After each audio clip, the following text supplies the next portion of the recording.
5 आणले ना, म्हणजे 5 वस्तू घेऊन आले ना, तर तू त्यातले 3 बरोबर गेस केलेस त्या ह्याच्यामधले. तर तू सॉरी.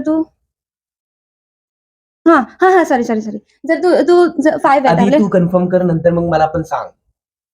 ओके. काय आहे 5 आहेत. मी जर 5 गोष्टी आणल्या तर त्यातल्या तू 3 बरोबर सांगितल्यास तर तू विन झाला. 2 हा बरोबर आहे ना. 2 सांगितल्या म्हणजे फक्त 3 नाही सांगितल्या तर मग मी हरलो आणि मग मला पनिशमेंट. म्हणजे 3 तू चुकीचं सांगितलंस ना, तर तुला पनिशमेंट. ओके, 3 चुकीचं सांगितलं तर मला पनिशमेंट. मग पनिशमेंट काय? नाही पनिशमेंट बरोबर. 2 काय मला कळतच नाहीये. नाही बरोबर आहे. आता मला समजलं, तुला नाही समजलं तरी मला समजलं. काय सांग. आपण 5 घेणार कोणतीही वस्तू. आता तू दाखवणार म्हणजे मला डोळ्यापट्टी बांधणार, वस्तू दाखवणार. त्यातील मग मी 3 ओळखल्या तर मी जिंकलो आणि इतर 3 नाही ओळखल्या तर मला पनिशमेंट. बरोबर ना? आज कळले तुला तू हवीशी.